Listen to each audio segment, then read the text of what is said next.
Welcome viewers to the next video of the playlist tricks in C++. So today we will be studying about first array of vectors and then we'll be studying about vector of vectors.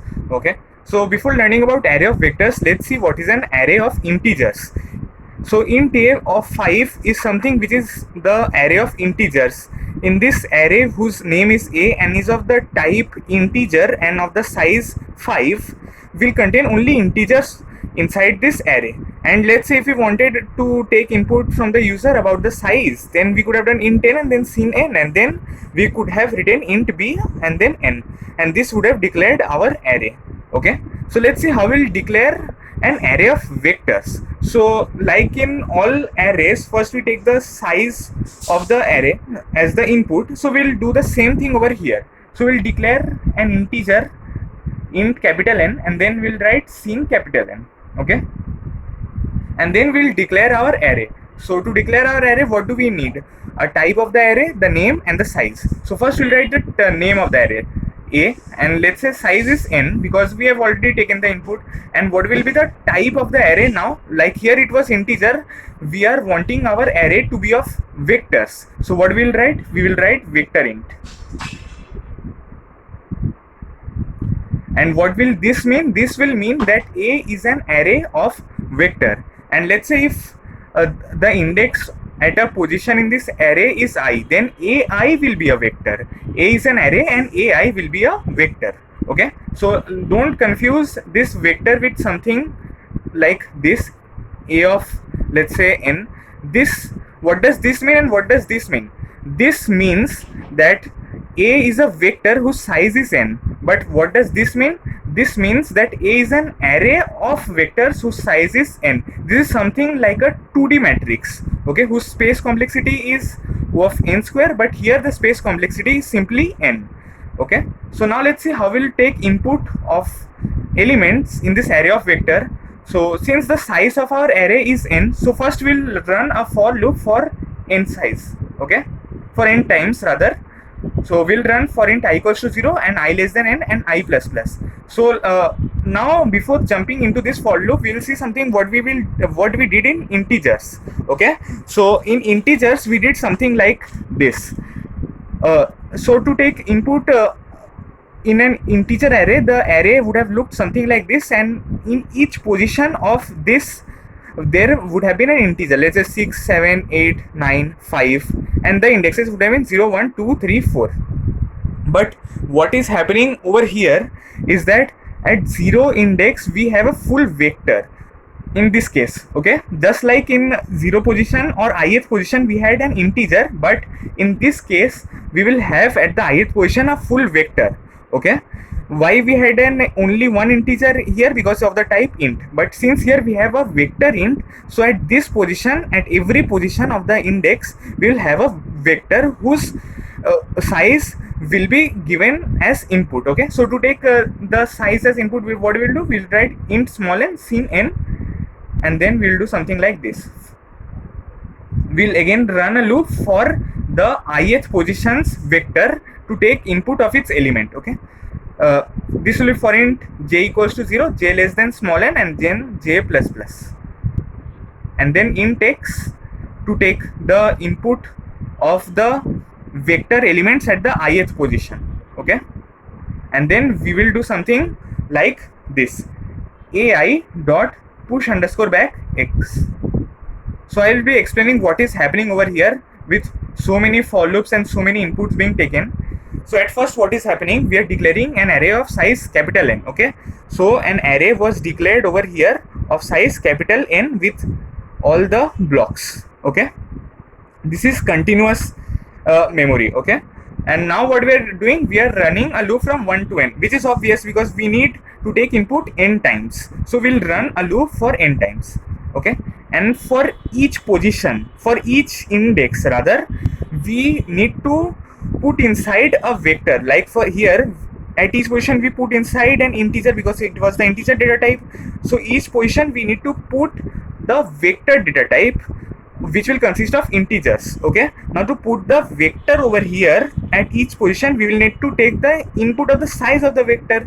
Okay, so what we will do, we will take the input of the size of the vector over here. And now what we will do, after we have taken the input of the size of the vector, we will require the vector elements at a particular position. Okay, so since the size is n, for that particular vector, we will run a j loop from 0 to n, small n, so which will mean that the loop will run n times, and n times we will be taking input of the vector elements at that position. Okay, so we take input of the vector elements in this way. We declare a variable in text, then take input in the text, and then just put it inside that aith position. Okay, so a is an array of vectors and ai is a vector. Okay, so now if we want to print the all these elements that we have taken input, what we will do? So we will again run a for loop. The outer loop will always be I equals to 0 to I less than n. Okay, and now since ai is a vector, so we can access the size of the vector with dot size function. So we'll do something like this: for int j equals to 0, j less than ai dot size, and then the function symbol, and then we will do cout aij. Okay, so what will this mean? And then we will do cout endl outside this j loop. Okay, and inside this I loop. And what does this aij mean?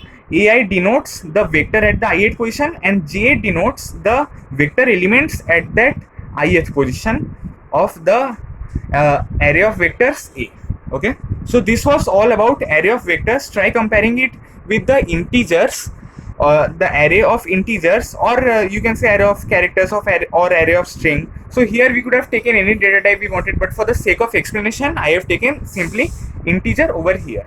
Okay, so this was all about array of vectors. Now we will see how vector of vectors work. Okay, so what was the problem in this array of vectors? In array of vectors, we had this size as constant. Okay, which means this size could not have been changed. But at the ith position, since we had a vector which is dynamic in nature, so at the ith position, whichever vector size we were taking, that was dependent upon the user, but the total size of the array was predefined, which means it cannot be changed, it is constant. But what will happen in vector of vectors? Everything can change because vector is dynamic, but since array is static, so here the size will not change of capital N. Okay, which was initially the size, it will remain same. But in vector of vectors, the size can change and it will depend upon the user. Okay, and what was the problem in 2D matrix? In 2D matrix, if you would have written int a and then n and m, which we would have taken input earlier, then both this could not have been changed, because in arrays we cannot change the size of the rows and columns. Okay, but here in array of vectors we were able to change the size of the columns but not those of the rows. But all those problems are taken care of in vector of vectors, where we can change the size of the rows as well as the columns. Okay, so at first what we will be doing is that we'll be taking input of the size of our vectors in this vector of vectors. Okay, so at first we will see what was the initially how we declared a simple vector of integer. We would have written vector int v. So what does this mean? This will mean that a vector was declared whose name was small v and it was of the data type integer. Okay, and the size could have been changed, so we don't mention the size generally. And but now for here, since we need to take inputs from the user about the elements in the vector of vector, so we will take input of the size. Okay, but we will not declare the size of the vector as whatever we are taking. We will just take it for the sake of running the loop.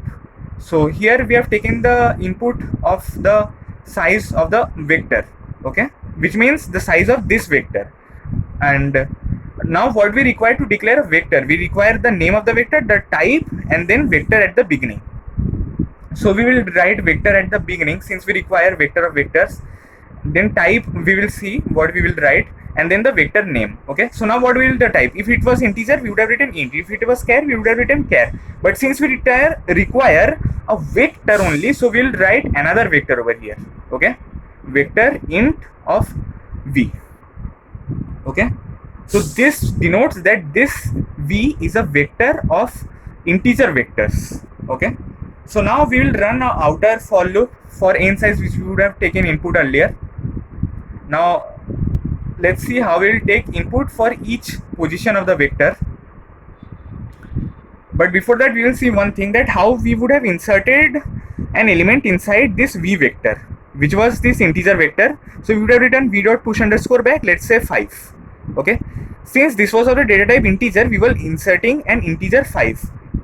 But here, since the data type is a vector, so we cannot insert an integer in this vector v. We will have to insert a vector only while writing push underscore back over here.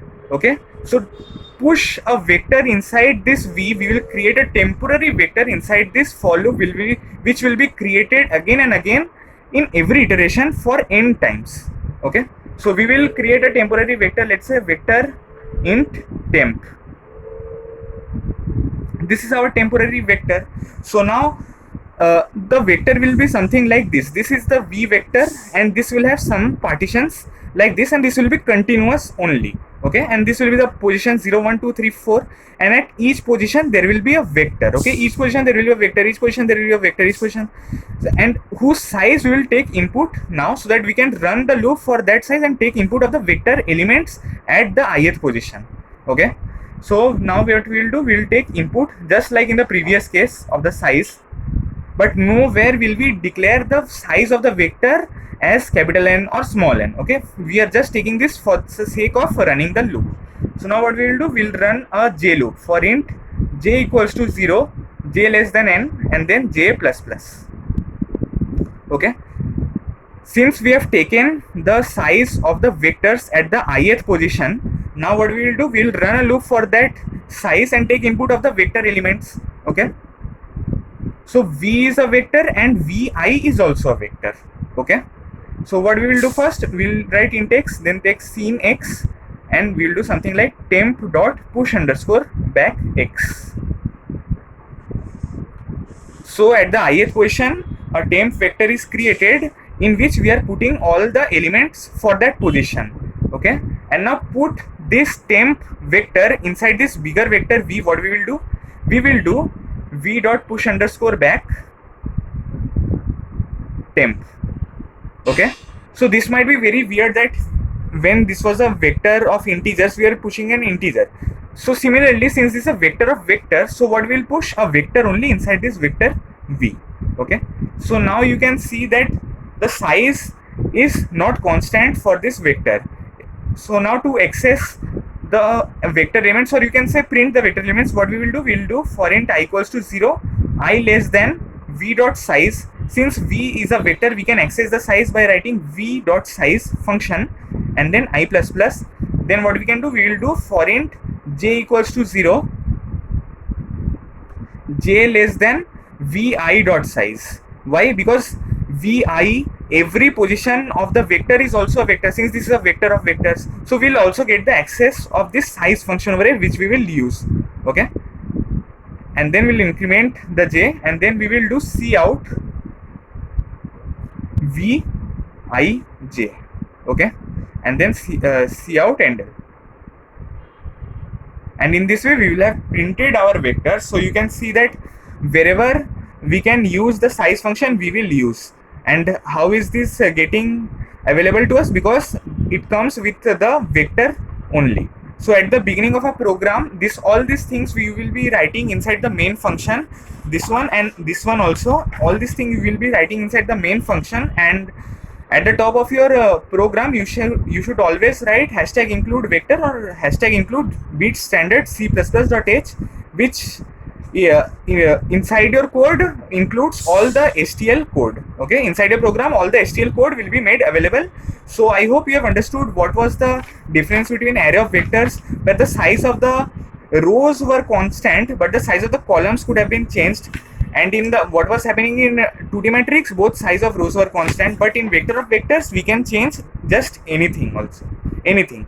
So we generally use vector of vectors for our convenience. And for a quick recap, what we did over here, we just created a temporary vector for each position and in that temporary vector we pushed all the elements, and to push it inside the bigger vector capital V, or you can say V, we just push the vector which we had created over here. Okay, so in this way vector of vectors work, and in this way array of vectors work. So I hope a lot of doubts were cleared, and if you have still any doubts, do ask in the comments.